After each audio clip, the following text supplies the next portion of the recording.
কথা বাড়াবো না। আমাদের বর্তমান কমিটির যিনি সভাপতি উনি শুধু সবার সামনে একটু শুভেচ্ছা বিনিময় করবেন।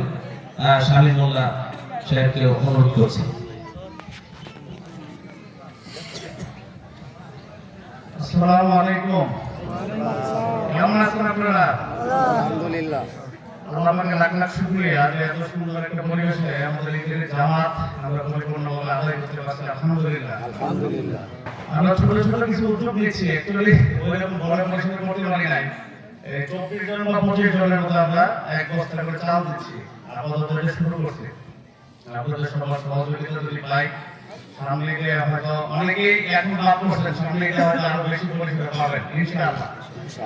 আপনাদের সহযোগিতা পেলে আমরা ঈদের নির্বাচন আমরা পরিবর্তন করতে যাচ্ছি।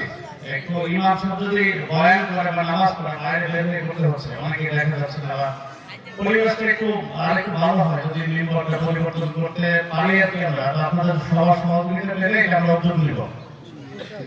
আর আপনাদের সর্বাঙ্গীন সহযোগিতা কামনা করে আমি দোয়া চাই যে এই ঈদগাহ কমিটি পাশাপাশি আমাদের মুসল্লিরা সবাই যেন একত্রিত ভাবে যতদিন বেঁচে থাকে ভালো পরিবেশে যেন সুন্দরভাবে উদযাপন করতে পারি, এটি আপনাদের কাছে চাওয়া। সবাইকে ঈদের শুভেচ্ছা, ঈদ মুবারক। আসসালামু আলাইকুম। ধন্যবাদ। এখনই হুজুর মোনাজাত করবেন।